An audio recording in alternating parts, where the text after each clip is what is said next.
사도행적 제48장 네로 앞에 선 바울.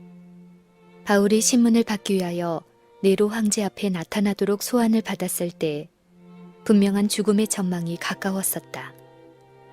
그에게 씌워진 범죄의 중대성과 그리스도인들에 대한 널리 퍼진 증오로 인해 유리한 선고가 내릴 희망의 여지가 거의 없었다. 헬라인들과 로마인들 가운데는 피고가 재판정 앞에서 자신을 위하여 변호할 변호인을 고용할 특권이 허락되는 것이 한 관습이었다. 이런 변호인은 힘있는 논증과 열렬한 웅변 혹은 간청과 기도와 눈물로써 흔히 죄수에게 유리한 결정을 얻게 하거나 혹은 이 일에 실패한다 할지라도 형벌의 혹독성을 경감시키는 데 성공하였다. 그러나 바울이 네로 앞에 소환되었을 때에는 아무도 감히 그의 변호인이나 대변인으로 나서는 사람이 없었다. 그에게 가해진 비난이나 그가 자신을 변호하기 위하여 간청한 논증의 기록을 보관할 친구도 없었다. 로마에 있는 그리스도인들 중에 이 시련의 때에 그의 곁에 서려고 나온 사람은 아무도 없었다. 이 경우에 대한 믿을 만한 유일의 기록은 바울 자신에 의하여 디모데에게 보내는 그의 둘째 번 편지다. 사도는 다음과 같이 기록하였다. 내가 처음 변명할 때에 나와 함께한 자가 하나도 없고 다 나를 버렸으나 저희에게 허물을 돌리지 않기를 원하노라.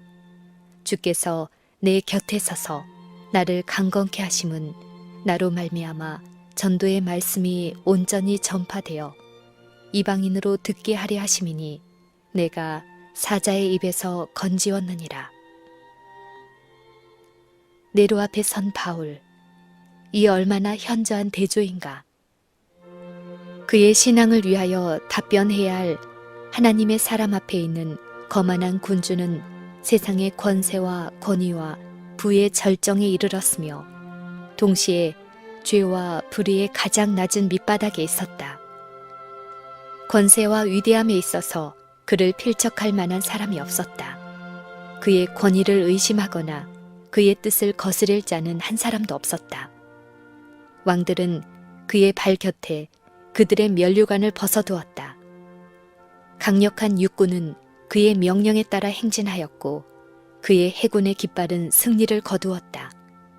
그의 조상은 재판정에 세워졌고 원로원 의원들의 포고나 재판관들의 판결은 그의 뜻에 반향에 불과하였다. 수백만이 그의 명령에 순종하였다. 네로의 명성은 세계를 진동시켰다. 그를 불쾌하게 하는 것은 재산과 자유와 생명의 손실을 의미하였고 그의 얼굴 찌푸림은 연병보다 더 무서웠다. 돈도 없고 친구도 없고 변호인도 없는 노령의 죄수는 네로 앞에 섰다.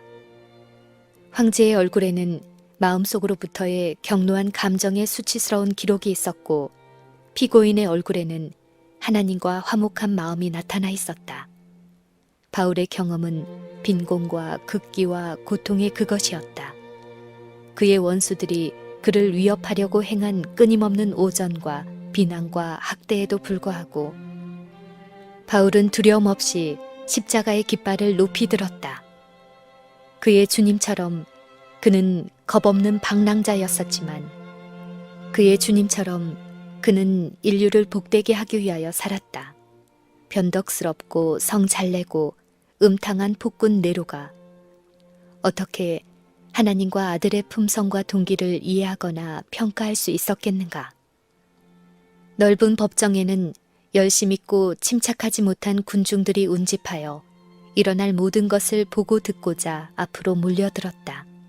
높은 사람들과 낮은 사람들이 거의 다 있었고 부자와 가난한 사람, 학식 있는 사람과 무식한 사람, 거만한 사람과 겸손한 사람이 모두 다 같이 생명과 구원의 길에 대한 참 지식이 부족하였다. 유대인들은 바울에게 소요와 이단이라는 해묵은 비난을 퍼부었고 유대인과 로마인은 모두 그를 로마 도성에 불을 지르도록 선동하였다고 고소하였다. 그에게 이런 비난이 역설되는 동안 바울은 계속 침착함을 유지하였다. 백성들과 재판관들은 놀라움으로 그를 바라보았다. 그들은 많은 신문에 참석하여 많은 죄수를 보아왔으나 저희 앞에 있는 이 죄수처럼 거룩하고 침착한 모습을 가진 자를 본 적이 결코 없었다. 재판관들의 예리한 눈들은 죄수들의 얼굴의 표정을 보고 그들의 죄상을 알기에 익숙하였으나 바울의 얼굴에서 범죄의 어떤 증거도 찾지 못하였다. 바울이 자신을 위하여 변호하도록 허락을 받았을 때 모두 깊은 관심을 가지고 귀를 기울였다. 다시 한번 바울은 의아해하는 군중 앞에서 십자가의 깃발을 높일 수 있는 기회를 가지게 되었다.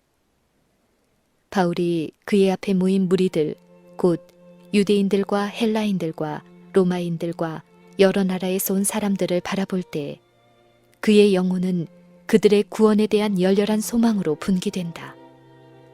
그는 그 경우와 그를 둘러싼 위험들과 매우 가까운 것처럼 보이는 무서운 운명을 보지 않는다. 그는 죄인들을 위하여 하나님 앞에 탄원하시는 중보자 예수님만을 바라본다. 인간의 웅변과 능력 이상으로 바울은 복음의 기별을 제시한다.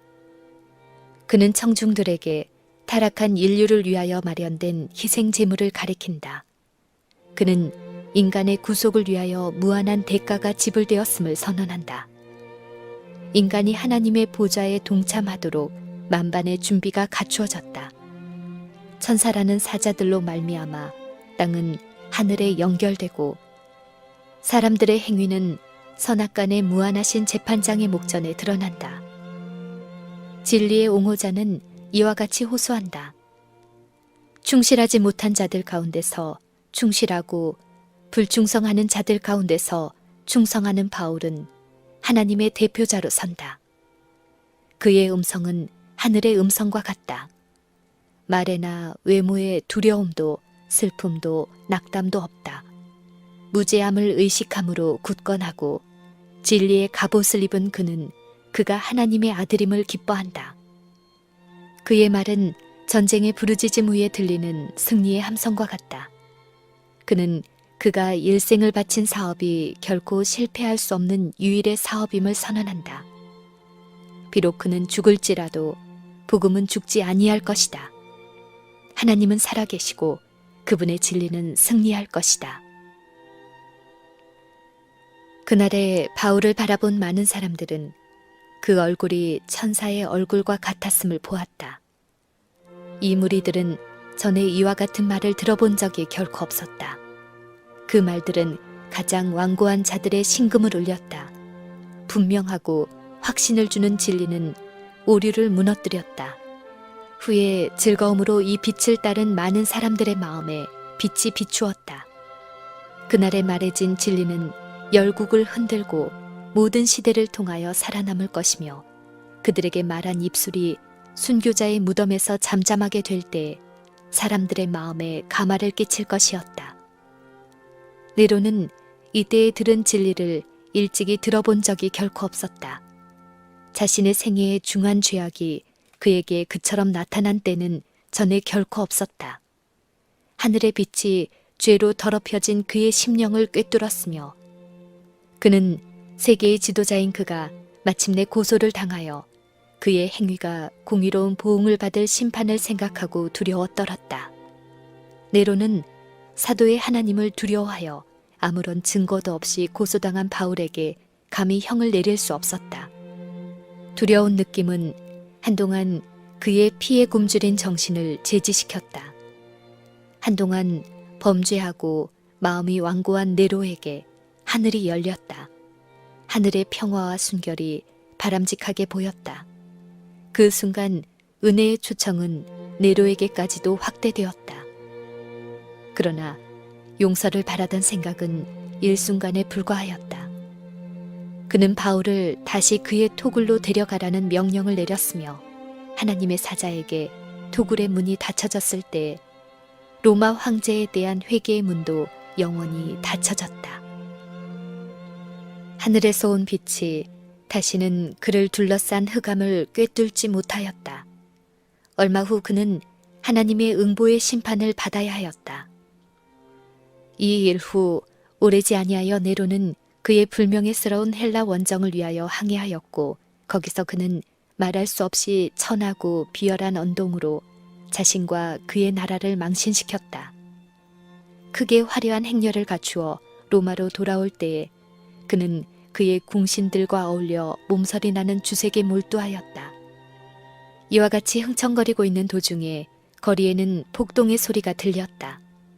이 원인을 알아오도록 파견한 사신은 육군의 대장 갈바가 신속히 로마로 행진하고 있으며 성 안에서는 이미 반란이 일어났고 거리에는 황제와 그의 모든 지지자들을 죽이려 하는 분노에 찬 폭도들로 가득 찼으며 그들이 신속히 왕궁에 접근하고 있다는 무서운 소식을 가지고 돌아왔다.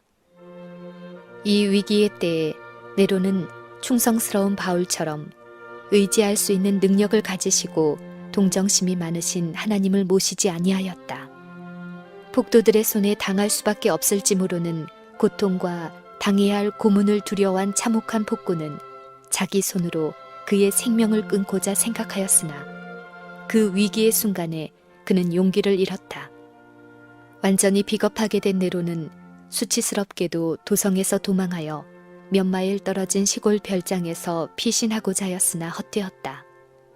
그의 은신처는 얼마 후에 발견되었는데 추격하는 기병이 가까이 접근하였을 때 그는 한 종을 시켜 자신에게 치명적인 상처를 입히게 하였다. 이리하여 폭군 네로는 32세라는 젊은 나이로 죽었다.